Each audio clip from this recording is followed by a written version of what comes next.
Good evening again, folks. We are still in here for the RAF section of our schedule this month, and we had an extraordinary talk yesterday with Andrew White talking about Group Captain Massey. That was really good, but tonight we're talking about a loss of bombers over Europe, and to join me to talk about it is Sean Feast, a Bomber Command historian and journalist. Good evening, Sean. How are you doing? Good evening. Not too bad, Paul. So we are talking about a raid in August 1943 on Peenemünde. So before we get into how the actual story of your book, how did you discover the story? What prompted you to write about the crews? Tell me a bit about how that journey began. Yeah, sure. Well, it was through Steve Darlow, the publisher at Fighting High, and Steve always makes me aware of when there's a potential story out there that he thinks might make it into a book. We're both passionate about Bomber Command. It's both something that we look to actively research and bring new stories out to the public, as it were. And he'd been sent a privately published a book by a chap called Mike McLeod, and Mike had a passion similarly for finding a lost relative of his wife. And he obviously promised her one day he'd look into it and find out about it. He did. He wrote it down. He sent it to Steve, said, "Is this interesting?" Steve obviously saw that it had a gem of a good idea in there, a germ of a good idea in there. Passed it on to me. I looked at it and just said, "Yes, this is a story that needs to be told." So that's how it all came about. I have a particular interest in Pathfinder Force. It's something that I've written about a lot over the last 20 plus years. And so as Peenemünde is probably arguably one of the most famous Pathfinder Force raids, there was also that extra interest from my perspective. And I think generally we do tend to look at Bomber Command in terms of the scale and the magnitude, and we like to throw the terms, 1,000 bomber raids and this and so many tens of thousands of tons, and we talk about it so often as the broad concept, and Arthur Bomber Harris and Churchill, and was it right, was it wrong? And that's a very interesting way to look at it. But there's this much more macro look where you look at individual crews and individual losses and individuals who didn't come back. And that's essentially what you've done here. You've taken a big operation and kind of taken it down to just some of the men involved in it. And that, to me, makes it eminently readable and enjoyable, because big numbers tend to be impersonal. When you're reading about large forces, you tend to picture the aircraft. You don't tend to picture there's these young men inside them. And so what you're doing that good job of reminding us that every single Lancaster, every single Halifax, every single Flying Fortress had young men on board who were risking their lives day in, day out over occupied Europe to do these excitingly majestic raids. So let's talk first about how, we're going over ground we did with Steve Darlow a few weeks ago about how Bomber Command get involved with the whole V1, V2 story, because obviously the Allies find out that the Germans are up to something, aerial reconnaissance, blah, blah, blah. But how do Bomber Command get involved and at in terms of trying to destroy what the Germans are doing? Yeah, well, I think, it's important to point out that Peenemünde is really more about the V2. It's more about the rockets rather than the doodle bug thing, because I think that's something that often gets confused. Yes, there was a lot of experimentation going on site, et cetera, but this was very definitely an attack against the V2 rocket. What had happened if you reel back a little bit? Bomber Command at the start of the war, very blunt instrument, not really going very well. Lots of calls on its time. People were trying to pinch its aircraft, its crews, its equipment. Over time, enter stage left Arthur Harris in early 42. Things start getting a little bit better. They start getting all the tools. They start getting the equipment. 1943 is a really sort of groundbreaking year. Beg your pardon, G they've already had as a device, a navigational device. Oboe comes on stream, another more accurate sort of bombing device, navigation and bombing device. H2S, which they're carrying on board. Basically, a force which wasn't very good is becoming actually very good. I would add kind of 43 is when technology caught up with ambition, in a sense, didn't it? We were able to do the things we'd wanted to do earlier, but we didn't have the aircraft or the abilities or the skills. And now everything's kind of not peaking, because it peaked a bit further on, but everything that we talked about is now becoming possible. That's absolutely right. And there's a historian, I can't remember who he was, but he's obviously far better than me. And he said something along the lines of, we started to do what we said, what we were telling the general public we'd been doing for the last couple of years. And that is, we were beginning to bring a level of precision and accuracy to the attacks that we were mounting. So when the cry goes out that there's an opportunity here, we've identified through various resistance underground, et cetera, and intelligence services that there is this great target of opportunity. It just coincides beautifully with a really good period in Bomber Command history, where we've got all these tools, we've got all these weapons. We'd never used the master bomber system until this point, other than in, people can argue about that, but not to control a main force raid, certainly. So this is a great opportunity to also trial and try out various things, and that's exactly what we did.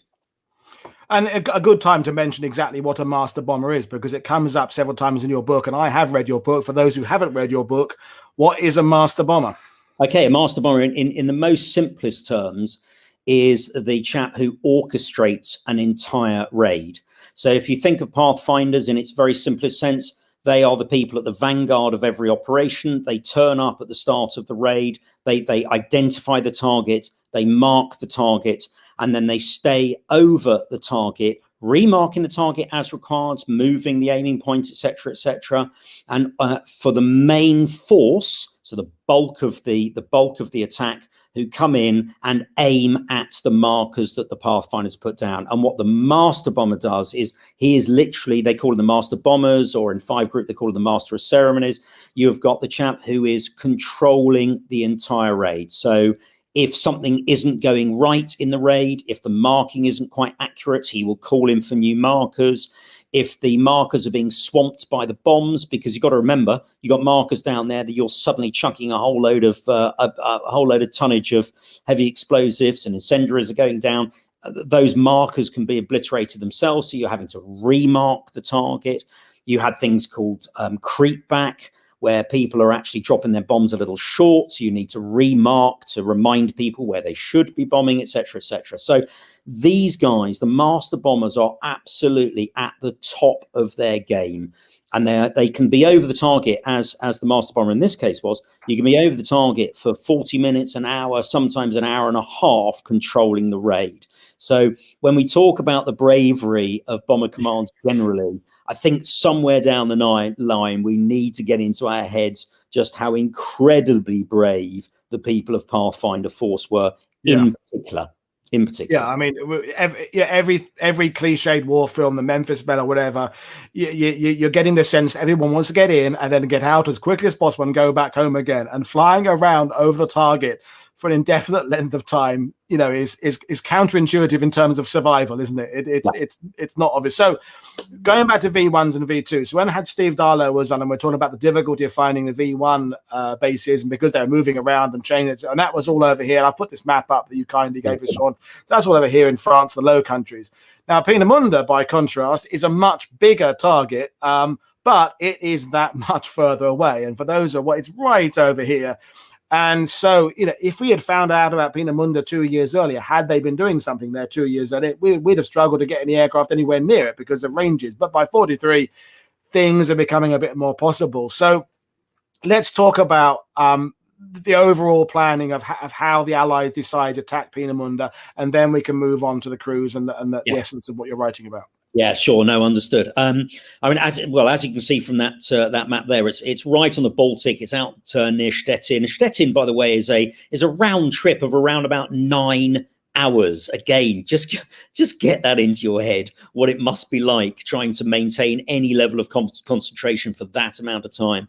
So they go a slight dogleg route, as you can see there, but fairly direct in terms of some of the graphs and charts that you might see, but relatively direct.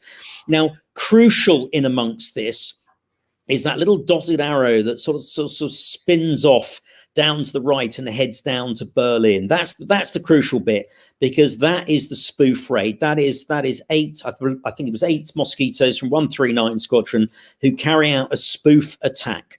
So what they're doing is they're trying to divert the night fighter attack away from where the main thrust is going to be, and pull their night fighters away.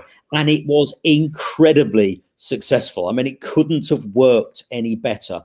The majority of the German night fighter force headed towards 8 aircraft rather than heading towards the better part of 600 aircraft that are heading into the main attack on Peenemünde. And Peenemünde, you can sort of see there's a little bit of a sort of spit head there, a little bit of a, it was relatively straightforward to identify when you got there. So there was a lot of advantages there. It's also on the coast. You've got H2S, you've got various devices, which again is making it easier for the attacking force to identify what we needed to hit. Now, what is really, really interesting about this raid is actually, and I don't think there's many like this, but there were 3 aiming points, not just one. There were 3. We don't need to go through them in depth, but basically they were different parts that they wanted to attack at different stages of the attack. And so literally they shifted the aiming point. It started with 1, moved on to the second, moved on to the third, and they literally, all the way. They actually sort of came from more the bottom to up, but they shifted the aiming point all the way along. So again, you can imagine the level of control that the master bomber, a chap called John Searby, had to demonstrate during this attack is quite incredible. It went wrong to begin with initially. They were a little bit adrift. There's John on the left, Honest John, as he was called, who was a flight commander at the time with a chap who I think everyone will recognise in the middle. So Honest John, just fantastic at his job. He identified that the marking was a little bit adrift. I think it was a mile or so adrift. He corrected that. He put that right within very quick order. Very heavy concentration of bombs on the first aiming point, and indeed the second. The third was good as well, but by that stage the Germans had worked out that they had been spoofed. They weren't best pleased. They turned up in force, and that's why you will see when you look at the casualty rates, which obviously we'll come on to, you will look at actually in the very last wave, because there were 3 waves in this attack. In the very last wave, that was when the vast majority of aircraft that were shot down actually became casualties. And most of them were in 5 Group, because 5 Group decided to trial a time and distance run. So they picked a point a little way off Peenemünde and literally navigated towards the target on a timed run and dropped their bombs after a set time. They were meant to look at the markers. If the markers were better than their time run, they were meant to whatever. But by that stage, there's such a conflagration going. That's a good word for this time of the evening, isn't it? It is, yeah. Well done. Yes, I didn't have that on my Sean Feast bingo card. No, I hadn't. Thank you very much indeed. There was such a conflagration going on that the damage had been done, and they were looking to get away. But that's when the vast majority of the casualties were inflicted on our force. And I think I just want to interject and say that when you've got a raid of this enormity, the fine line between it going well and suddenly it unraveling is so, the Germans have such a fighter response, night fighters and what have you, and flak, is that it can appear to be going very, very, very, very well, and then in a blink of an eye, it can all start going very, very badly very quickly with that number of aircraft in the air. And that's essentially what happens here. But, and the point I'm glad you made it several times in the book is that, and indeed people who were waiting for the show to start saying, one of the most successful raids of World War II, and it absolutely was. And it is key in our attempt to reduce the threat of the V weapons, and it absolutely key. And then it comes in with all other things that happen later on when they start coming across to the UK. But there is this shadow that follows afterwards of like the Dam Busters raid, of the people who don't make it back, and that's what your book goes on to, and how weird these stories go. So apologies for those watching that we're not going to go too much more into the raid itself. There's lots more things we could talk about, and maybe we will do an entire show about the raid itself in the future. But right now, we're going to kind of bring it down from the large scale to the small scale and talk about some of these people you wrote about. So, there, by the way, folks, is some of the the aerial photos of the facility after the bombing raid. I mean, top marks, 10 out of 10 accuracy. It doesn't get better than that, in terms of 1943 in accuracy. But moving on, so DV202. So let's talk about one of these aircraft involved and what happened and how you began to research this story. And I'll hand over to you. Yeah, sure. I mean, there were. Excuse me, and I must credit Mike McLeod here, because Mike, in fairness, has a tenacity as a researcher which is par excellence. There's him and Mark Hall, are two guys I've worked with who are just exemplary in their focus on the detail. Now, I know with Mike it was partly driven from a family bit and his wife, as I said, but his ability to unearth information and his willingness to not be beaten at any stage is just fantastic. So I do want a little shout out there. This isn't all my own work here, but we focused on two crews in particular. There was the DV202 and LM342. So DV202 was a crew from 44 Squadron out of Dunham Lodge. It was skippered by a chap called Reg Harding, who was a Canadian. And I mean, I love these photos. You've got to see more of these photos, haven't you, really, to bring it home? You said it, Paul, at the top of the show, as it were. This is about, we get lost in numbers sometimes. We get lost in the aircraft. We look at the technologies. We look at all that stuff. But fundamentally behind all of this are people. And sometimes these guys are 19, 20, 21-year-old people. I know what I was doing at 20, 21 years of age, and I wasn't skippering a Lancaster in charge of six or seven people. So we really need to really think about that a lot when we look at people and look at photographs like this. Now, that they weren't a particularly experienced crew. They were very much, it's a main force squadron. It's a journeyman crew to a greater or lesser extent, but they were partway through their tour. And then the other crew was from LM342, which was from 467 Squadron out of Bottisford. And this is a crew which is extremely experienced, so almost at not quite the other end of the scale, but some of these guys, Ray Raphael, who's the pilot there that you can see, he's on the right of the picture as I'm looking at it. I think he's got a cigarette in his hand, but then most of them did in those days, of course. Filthy habit. That's Ray Raphael, very experienced skipper. Survived quite a bad crash in his first tour. So a lot of these guys are second tour men. So for those who don't, forgive me, for those who understand all these things, marvelous. For those who don't, you did a first tour of operations of 30, give or take. That could raise up and down, but give or take 30. And then you went back for a second tour, which was 20. After that, you couldn't be called back for a third tour. You could volunteer, but you couldn't be obliged to go. So a lot of these guys in Ray Raphael's crew were, in fact, second tour men. And one or two of them were on their 49th or 50th operation for Peenemünde. So that's how desperately close some of these people came to surviving the war.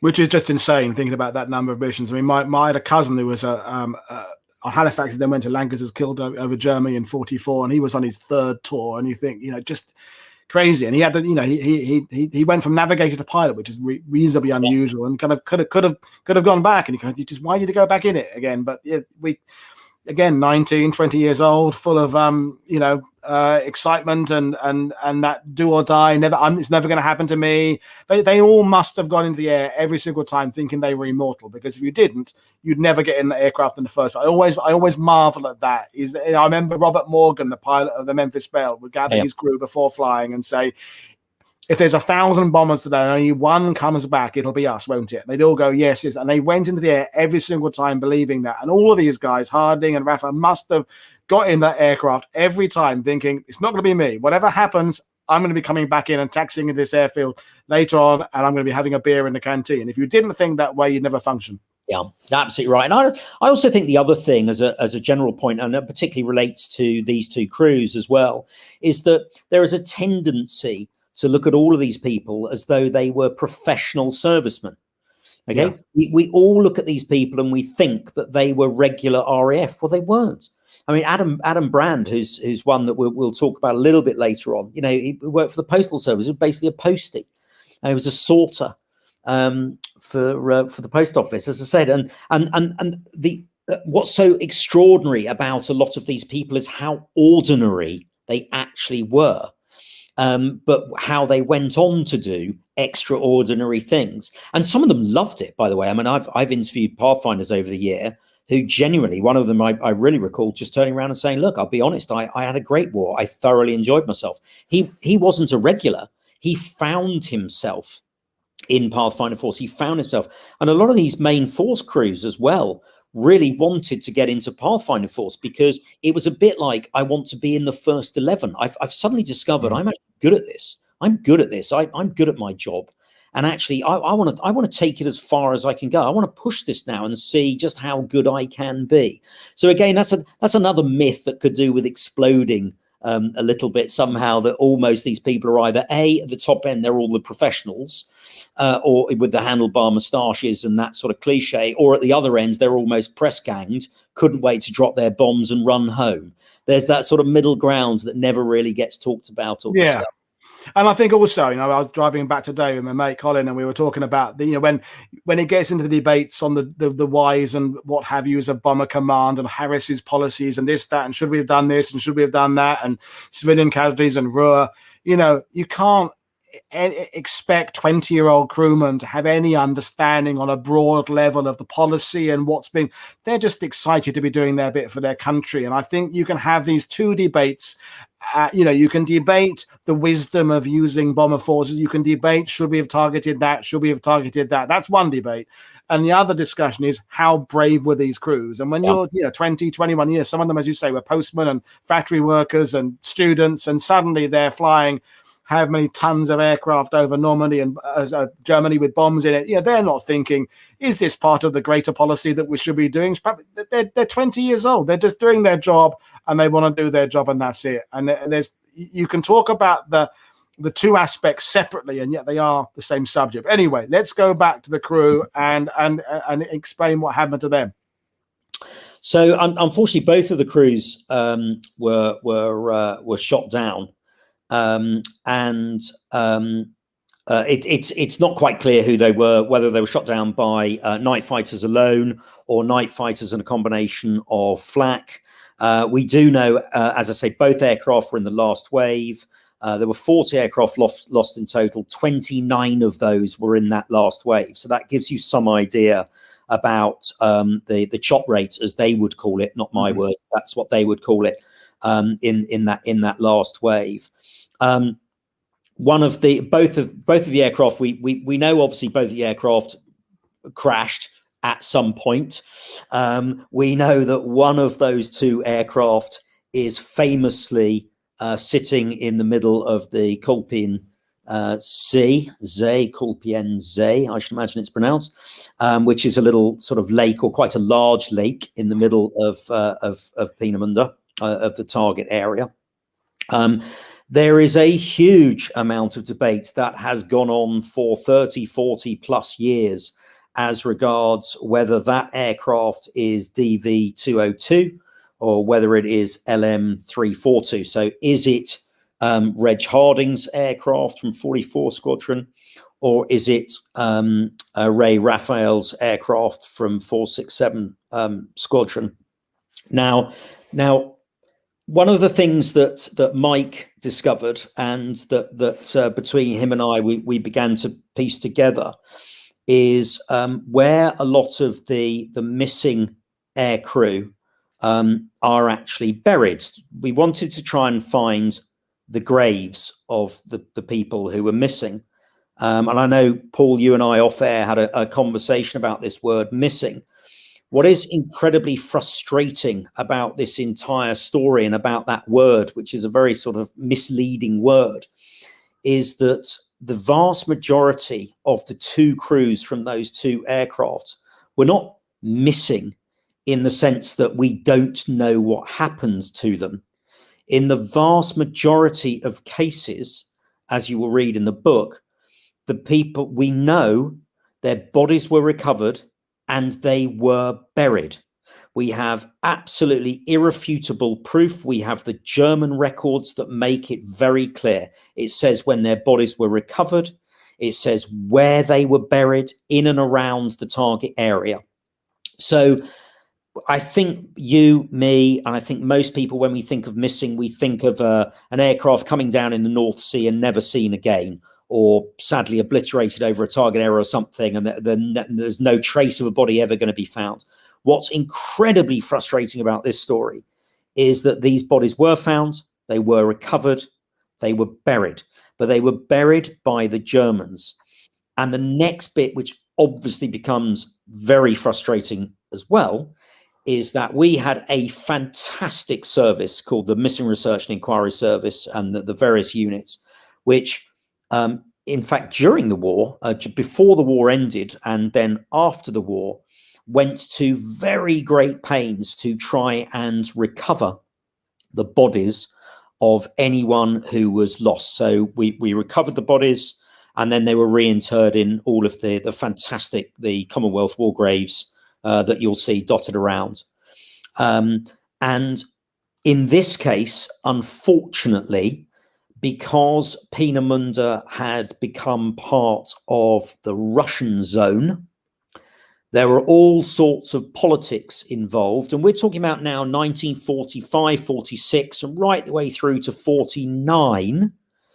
There were all sorts of politics involved as regards whether they would grant our Missing Research and Inquiry Service people on site to try and recover these bodies. Now, this was made even worse by the fact that very early on, and I don't want to do a sort of spoiler alert a little bit, but earlier on, there had been a tremendous misunderstanding between two bodies of water, both effectively called the Kulpin Zee, but with a slight nuance in the spelling. One's with an E and one isn't. So our searchers went to look in the wrong place, and that was an issue that was compounded.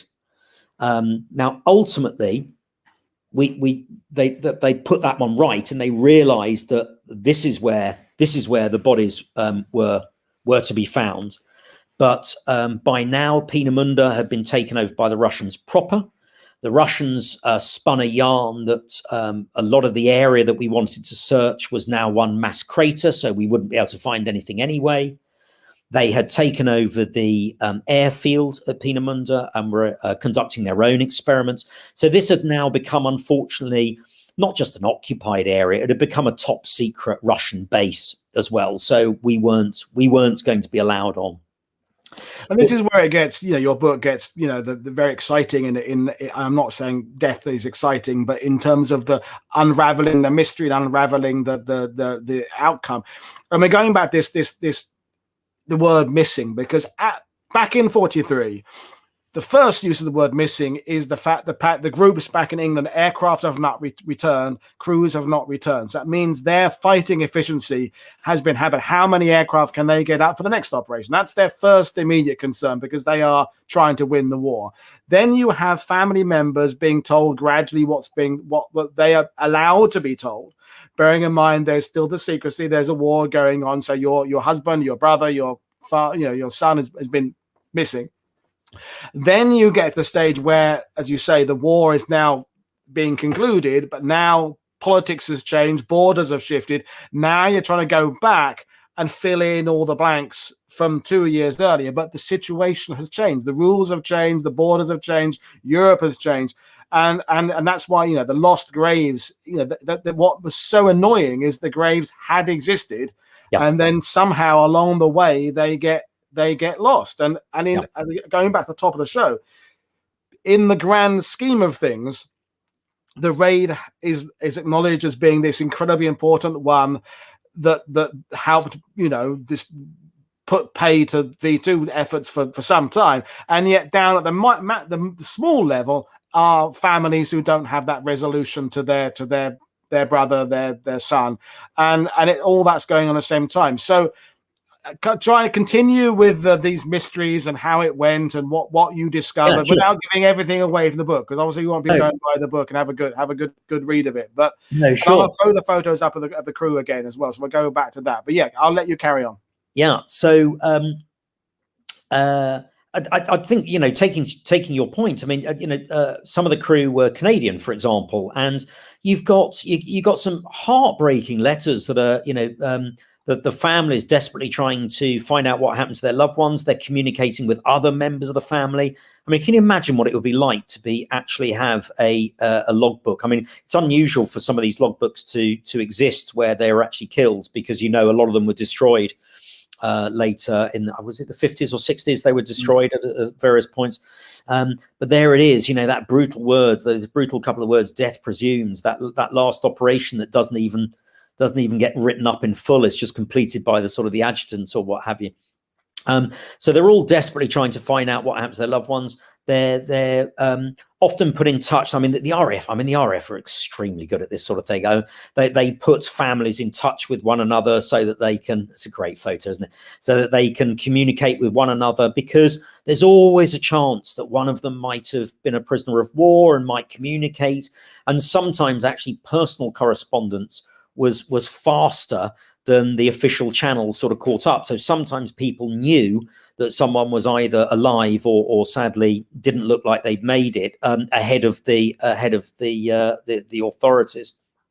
But one of the things that we do cover off in the book is this point, as I say, about the aircraft in the lake, because there is a sort of perceived wisdom that it was always a particular aircraft. It was always a perceived wisdom that it was LM-342, and this was based on, again, it's very difficult not to tell the story and get excited and then ruin it for everyone, but this is based on a piece of information that was uncovered.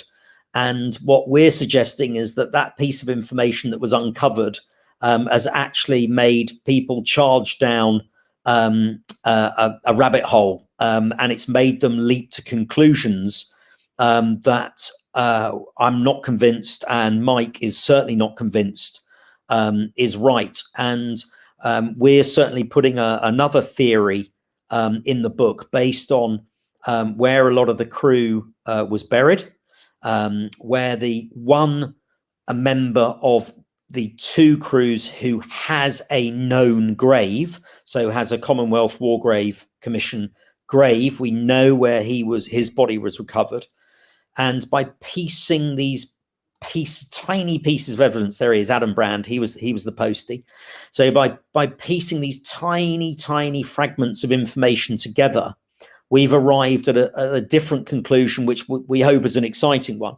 About what the identity really is of that aircraft in that lake, and what we think happened to some of the missing who are missing. There are three of the crew members who are missing, whose bodies are not, who we can't necessarily account for, either A, because we know they were buried, or B, because there are also a number of unknown graves as well. Unknown graves in terms of there is a grave, there is a body buried there, but it's not known who the person is within that grave. And it's interesting as well, this idea that at the time when these investigations are being done. Of course, if you're a part of an RAF unit and you're trying to find closure for families, you want to find solutions, don't you? So if something presents itself, I can understand how the late convenient, you find something, well, it must be that, and the quicker you can finish that report, the quicker you're giving closure to people. And I'm not saying corners were cut, but you want it to be true, because you want to be able to draw a line on the things and say, okay, we've solved the mystery, there you are. So, and then years later, as you've done, you go into the next level and go, actually, I think they went off down a bit of a red herring there, and I can see why they did, because they caught up with that little bit of evidence there, but actually there's another thread they kind of missed because they overlooked it out of possible idea, just excitement of trying to resolve this story, because you want these families to have this closure, this not satisfying ending, but at least here's where your relatives are. Because I can never think there can be nothing worse than losing someone in combat, but to have them missing. I think if you've got a body, if you've got a grave, you've got that closure, you've got somewhere you can go and visit, or you can send someone there to put flowers somewhere. If someone's just missing, there's always that, where are they? What happened to them? And I know stories in Normandy of mothers setting places at the dining table for like 50 years, thinking that the son would walk in the door one day, because they've never been officially notified your son is dead. He's still listed as missing. Yeah. Well, I think what's a shocker in this one, Paul, as well, is the fact that many of the families didn't realize, and again, partly we're back to that word missing, many of the families didn't realize until Mike actually told them, until Mike got in touch with them, Mike McLeod got in touch with them and told them that actually their loved ones their bodies were recovered. They were buried. They were found. They weren't missing. There wasn't this sort of vagueness of disappearing into the ether. There was a body there. There's a body there, arguably still to be found. And this is the massive frustration as well. And I must go out of my way to say I'm not criticizing anybody here. I'm not so arrogant to say we've got the answers and everyone's an idiot. I'm not saying that people should have done more to find them, etc., etc. There's all sorts of reasons why this hasn't come to pass. But if this book can get out there and say those bodies are still there, those bodies can be found, those bodies arguably should be found. Now, people will say, Sean, this is 70, 80 years after the event now. What possible? There are living relatives. There are living relatives who are out there who deserve better than this. There are governments who wrote to those relatives and their parents, etc., who promised to never leave a stone unturned to recover these bodies. And yet it's very interesting that when you present the information that we found, and Mike in particular has presented some of this information we found, then it's not stonewalled, but we are very definitely sort of pushed into this is too difficult pile. Plus the fact, let's be honest, the resources aren't there in order to go on what they perceive as a potential wild goose.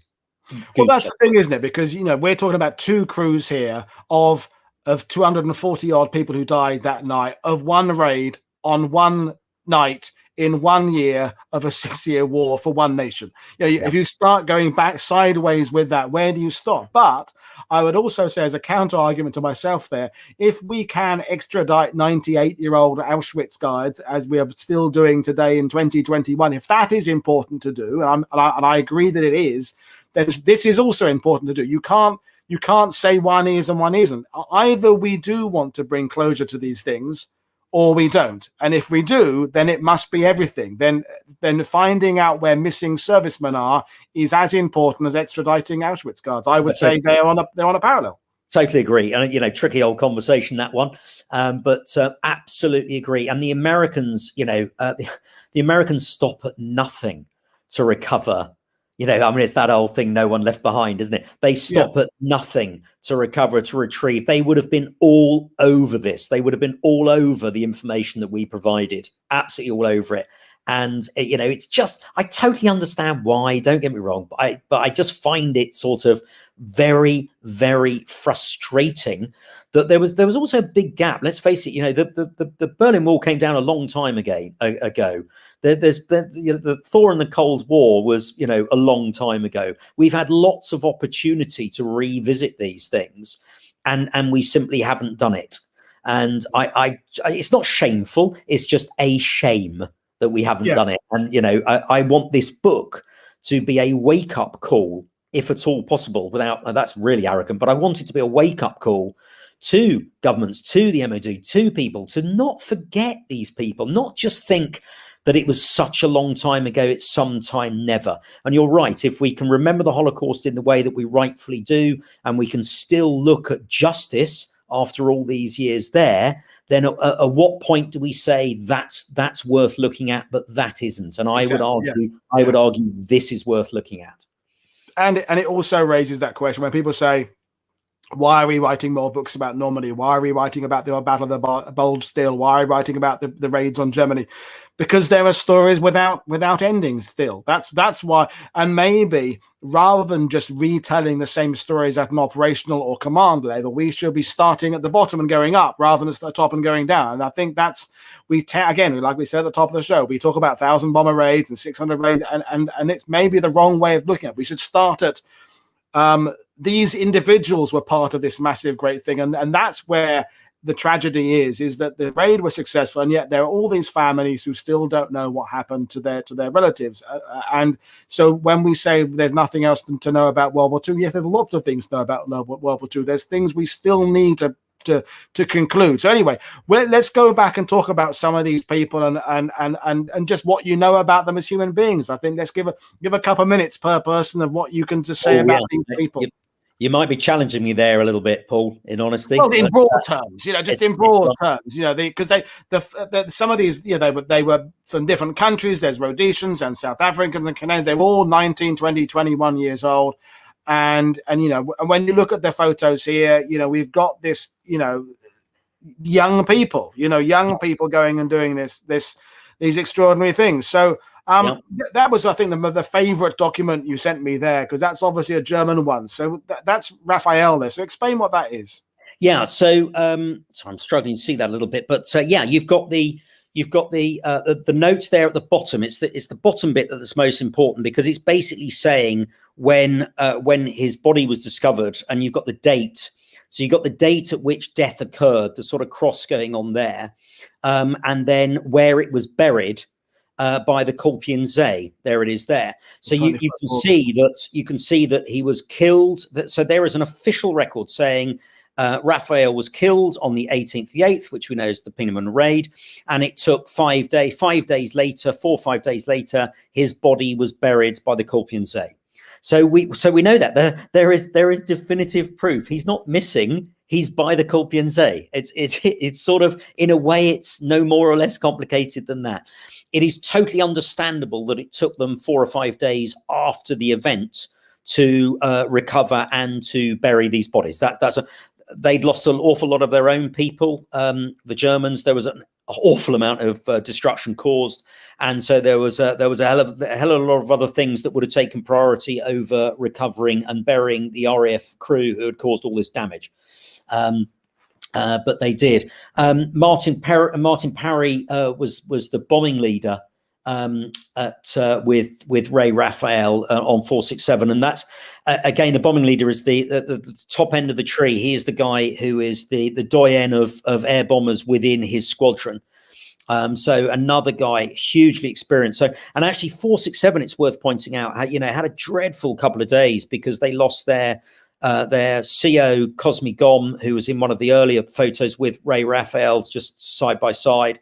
They lost him a couple of days before. Ray Raphael had just taken over the squadron on a temporary basis, and on his first operation, he's then shot down and killed.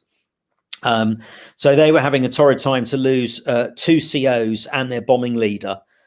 So that's a huge amount of experience. That's almost irreplaceable experience that went on there. But you can see just the wonderful ordinariness of some of these people, and some of them were a little bit older. I know Adam Brand was I think he was 32, 33. Frank Gray was a little bit older as well. Some of them were married. So I mean, these are just incredibly just straightforward, straight up, straight down sort of guys doing a great job, as I said. So ultimately, I mean, not going to give everything away in the book, but we know that some of them were buried by the Germans, and then and then things happen that they get kind of lost. And Steve Darlow said this on the show he was on. You've got to we acknowledge the fact the Germans are being bombed. That we are the terror flyers at this point. Why should they even bother to give us a burial at this point? From their point of view. And then the war progresses and the bombing gets more and more and more. And 43, by the time the war ends 2 years later, this is old news now, isn't it? What happened 2 years earlier has kind of been moved on and forgotten. And as you said, the borders have changed. It's a new Europe. Cold War is commencing. So what bottom line is, what do you think? It wasn't a single thing that happened. It was just a series of, paperwork blunders and this, that, and the other. And I guess it wasn't very important in the grand scheme of things. A few dozen people here and there in the scale of World War II just wasn't important, was it? Yeah, I think that's actually right. And as I say, you've got to commend the work of the Missing Research and Inquiry Service, who just did exemplary work trying to relocate and recover all of the remains where they could. And it was a huge amount of investigative work to get that done. As they went, as we obviously advanced across France, we could recover some of the aircraft that had been shot down over France. We were able to do that.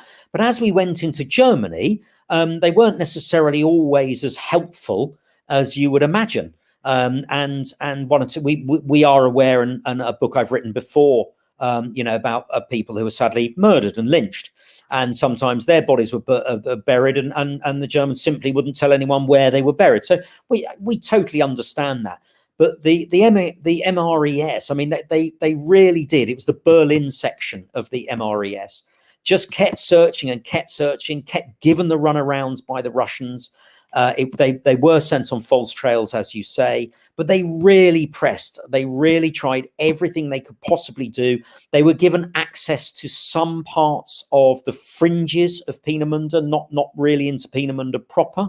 So they were able to recover some of the bodies in the wider raid that were shot down, and others that were shot down over Stettin, etc., etc.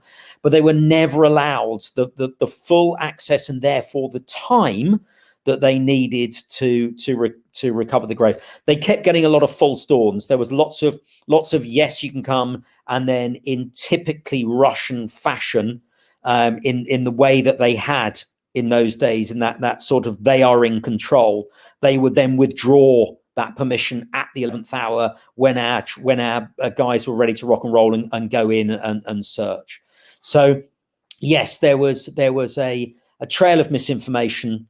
Things that just went wrong, just good old-fashioned cock-up rather than conspiracy.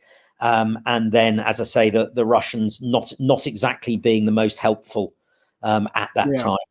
And this is, when the idea kind of came to do an RAF week, and I will definitely do another RAF or aviation week in the future.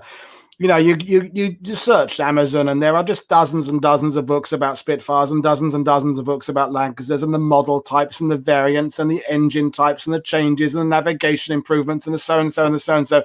And I find that interesting myself. But then there's this human interest that often gets overlooked, because it's hard work. That what you're doing, and your book isn't, it's not 400 pages. It's quite an easy read in terms of speed. It's not easy in terms of understanding the loss of life and the tragedy of it, but it's an easy read. That's much harder. Is that anybody can say, oh, I prefer the Spitfire Mark 9. I thought, that's the kind of top trumps approach to World War II, is it? We're just comparing aircraft. You're really showing your age there. Is what makes it. How often do we talk about these people going out and searching for these missing people? How often do we talk about the people going out trying to pursue the Germans for the war crimes? And we did this with Steve Darlow, in 45 as well. Everybody in the service wants to go back home, don't they? They all. We've had a long war. Everybody wants to go back home. Everybody wants to find some, quiet bit of allotment somewhere, go back and just have Sunday lunch and move on. And you're trying to bring closure to people who were killed 2 years ago. And that's why books like you, I think, are more important than yet another book about how awesome the Spitfire is and how awesome. We know that. We know the Spitfire is awesome. We know the Lancaster's awesome. So, I guess the other thing when I was reading your book is one of those ones that you didn't kind of know when to stop with it, because when because the research is ongoing. You know, you could have just left it and said, well, I'll wait until more information, because you know, you do leave the book saying there is a chance that these bodies could be found. There is a chance that more investigation could provide more conclusion to this. And so as we're going to wind things down fairly shortly, Sure. Since you did the book, have you had any breakthroughs? Has anybody contacted you? Has anybody, you know, come through with a, dear Mr. Feast, I know where these guys are, they're in? Anything happened yet? Not at the moment, but we do put that rather more down to COVID related issues rather than anything else, to be perfectly honest. We do have an archaeologist on board, and there is a funding issue which we're looking at addressing. But he is totally on board. He's totally on side. Trying to get permission to go on site is a challenge. It's a real challenge. But we have overcome it before, and we hope to overcome it again. We also have the help of a chap who has cadaver dogs who can actually find. I know it's all getting a bit grim, really. I don't want to get too grim, but I'm just saying that's how serious we are taking the search, in terms of our passion, our commitment to doing everything we can. If we have to park this at the end and go, we can't find them, I want to say we absolutely did everything in our power. And I know Mike would be in full agreement with me on that. We both want to think that we did everything in our power to try and bring these boys home. And that is to your credit, and it shows, you know, how this has obviously got under your skin. I'm just sharing this message here because Stan Shaw's daughter's watching, you know, so that's always nice when we have a show. I've done several where there are relatives. I had brothers and twin. I've had a twin watching a show about where his twin was going. They're always very moving for us to do those, because you realize you're doing something a little bit different than perhaps the BBC will be doing, where they're telling the same story again and again. We are going to a bit more depth there. And I was involved in a missing search in Normandy a few years ago for a couple of Jewish soldiers who, long story short, were murdered by the SS, and they came over with a cadaver dog, the whole lot there, and we were there for a week. And sadly, there was no result. You know, it was like, and everybody so wants to find a result. The mayor who's up town wants to find them. The people there want to find the resolution. The press are there, and there wasn't one. And so everyone had to kind of, you know, down tools and go, okay, well, we'll come back again. We'll go back. We'll reevaluate. We'll look at the maps again. We'll look at the reports again. We'll get through some more, and we'll come back and have another look, and, you know, never give up. And that's the way to look at this, isn't it? Is that it is all the time there's a mystery, there's the potential of finding a solution and a resolution to that mystery, and it's a fantastic way of looking at something as vast as the Peenemünde raid, is to bringing it down to the fact that all these years later, there are still family members who have that why and where and what happened. And that is why the study of World War II is important, because it is not yet over for some people. No. And important that we do that work. So, yeah, David O'Keefe is always he joins on me on my shows, Canadian Story, and says this is one of the most intense shows this season. Great talk. So, there we are. So, for anybody watching, and you know, there's as always, there are historians watching this with different fields of special, you know, research, what have you. David has access to Canadian Archive, this, and if anyone thinks they can help with this, or they've got a lead or a clue or something that could set Sean off down another route, then please get in touch with either myself or Sean directly. All the contact details of both of us. Sean is on Twitter. I'm on Facebook and Twitter. So Sean, we can get in touch there. Just answer David's question is, what about possible war crimes? Did MRES investigate or simply report and then hand off suspected cases? That maybe is opening up a potential rabbit hole there. But I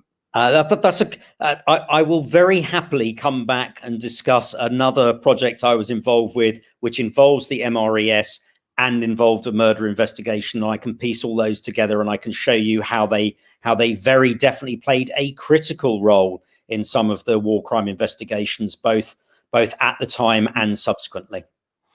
Well, I'm not going to say I've enjoyed this show because it's quite heavy, but I've enjoyed the fact that your passion for highlighting this. And I've done a lot of these shows with a lot of authors, and I've been sent a lot of books, and I enjoy all of them.